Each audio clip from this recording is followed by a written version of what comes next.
Hello everyone, welcome back to our English Speaking Hub channel. We are here with some vocabulary words, and first one is restaurant, a place where people pay to eat meals. जहाँ चाहिँ मान्छेहरू पैसा तिरेर चाहिँ खाना खान्छन्. अनि number 2 मा रहेको छ menu, a list of food and drink items available in a restaurant. वहाँ चाहिँ लिस्ट हुन्छ खानेकुराको चाहिँ आइटम्सहरु, त्यसलाई चाहिँ मेन्यु भनिन्छ. नम्बर 3 मा रहेको छ waiter or waitress, a person who serves food and drinks to customers.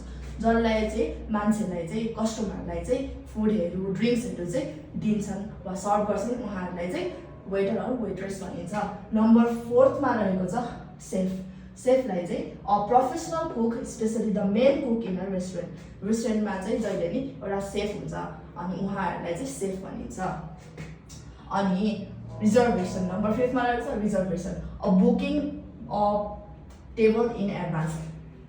टेबललाई चाहिँ अगाडि नै एडभान्समा चाहिँ बुकिङ गर्नलाई चाहिँ रिजर्भेसन भनिन्छ.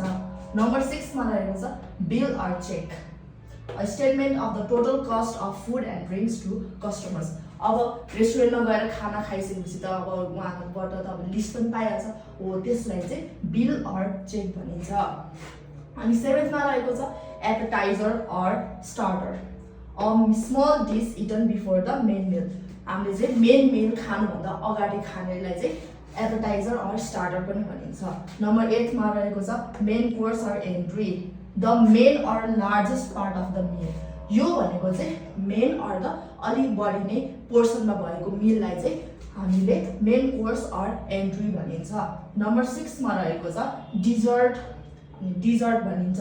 अब डिजर्टलाई चाहिँ sweet food eaten at the end of the मिल.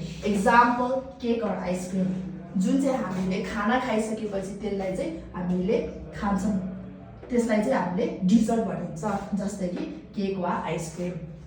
अनि नम्बर 10 मा रहेको छ a meal where you serve yourself for